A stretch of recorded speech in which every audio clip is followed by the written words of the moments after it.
मित्रों, एक तरफ जहां हमारा हिंदू धर्म ग्रंथ ज्ञान के भंडार से भरा पड़ा है, तो वहीं दूसरी ओर इसमें कई ऐसी रहस्यमयी और चमत्कारी कथाएं जुड़ी भी हैं, जिन्हें सुनकर लोग अचंभित रह जाते हैं।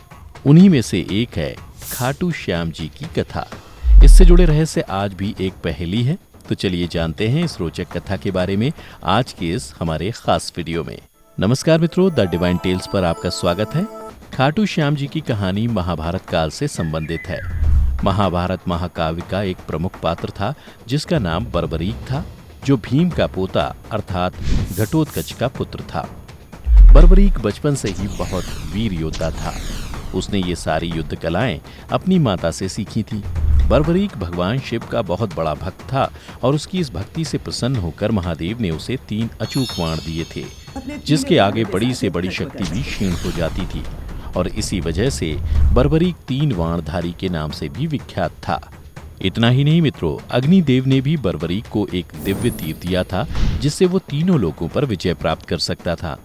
जब बर्बरीक को यह ज्ञात हो गया कि पांडवों और कौरवों के बीच युद्ध अटल है, तो उसके अंदर यह इच्छा उत्पन्न हुई कि वह महाभारत का पूरा युद्ध देखे, और उसने अपनी मां को वचन दिया कि वो युद्ध में सहभागी होना चाहता है तथा वो उस पक्ष की ओर से युद्ध लड़ेगा जो हार के करीब होगी।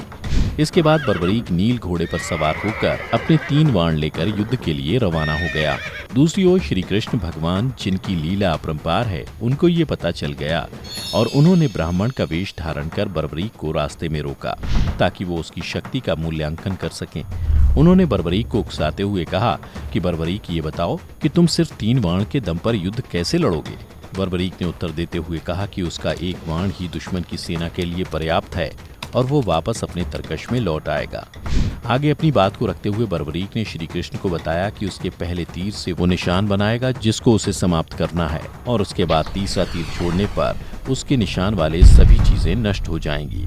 उसके बाद वो तीर वापस तरकश में लौट आएगा। अगर वो दूसरे तीर का प्रयोग करेगा तो पहले तीर से जो भी निशान लगाए गए थे वो सभी चीजें सुरक्षित हो जाएंगी। कुल मिलाकर उसने यह बताया कि वह एक तीर से तबाही और एक तीर से सुरक्षा प्रदान करने में सक्षम है।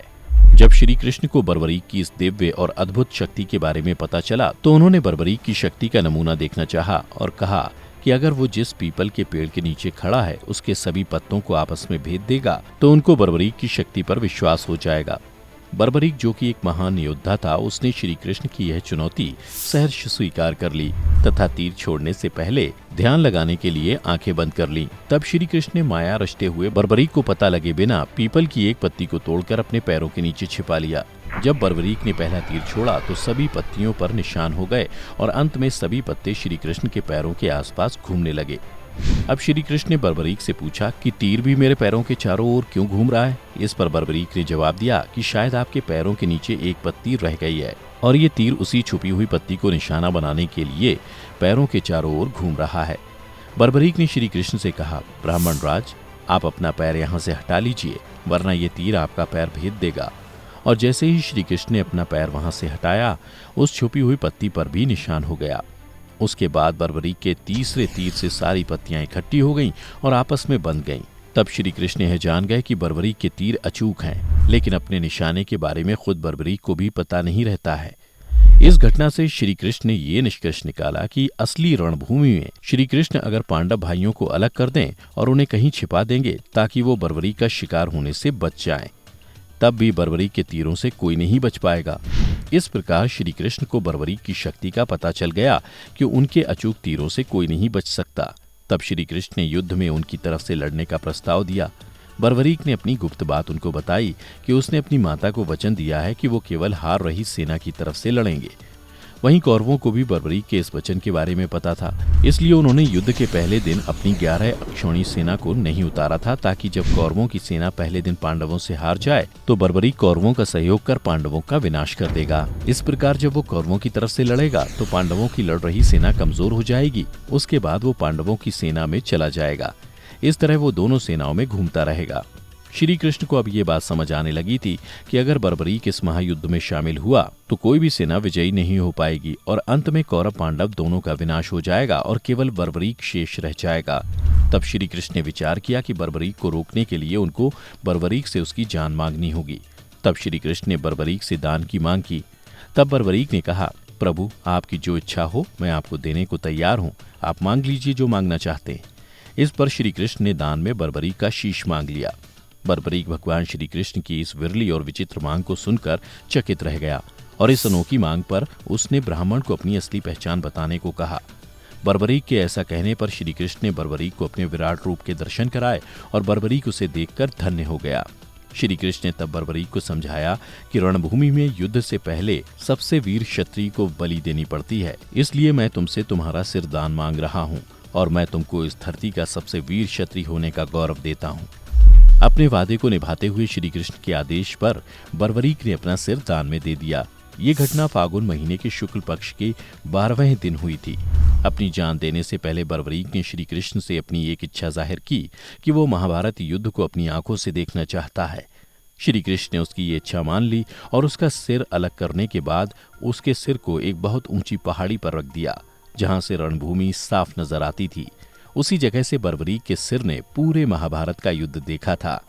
युद्ध खत्म होने के पश्चात विजयी हुई पांडव भाइयों ने एक दूसरे से बहस करना प्रारंभ कर दिया कि युद्ध की जीत का जिम्मेदार कौन है। तो श्री कृष्ण ने बर्बरीक के सिर को इस निर्णय लेने को कहा कि किसकी वजह से पांडव युद्ध जीते। तब बर्बरीक के सिर ने सुझाव दिया कि श्री कृष्ण अकेले ऐसे हैं जिनकी वजह से महाभारत युद्ध में पांडवों की जीत हुई, क्योंकि उनकी रणनीति की इस युद्ध में अहम भूमिका थी और इस धर्म युद्ध में धर्म की जीत हुई। महाभारत युद्ध के बाद बर्बरीक के सिर को श्री कृष्ण ने रूपवती नदी में बहा दिया। कई सालों बाद कलयुग की शुरुआत में उनका सिर जमीन में दफन वर्तमान राजस्थान के खाटू गांव में मिला। कलयुग की शुरुआत में इस जगह को छुपाए हुए रखा गया।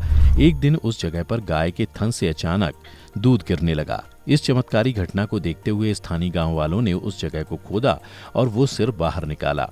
उस सिर को एक ब्राह्मण को सौंप दिया गया, जिसने कई दिनों तक उसकी पूजा की, जब तक कि कोई चमत्कार ना हो जाए।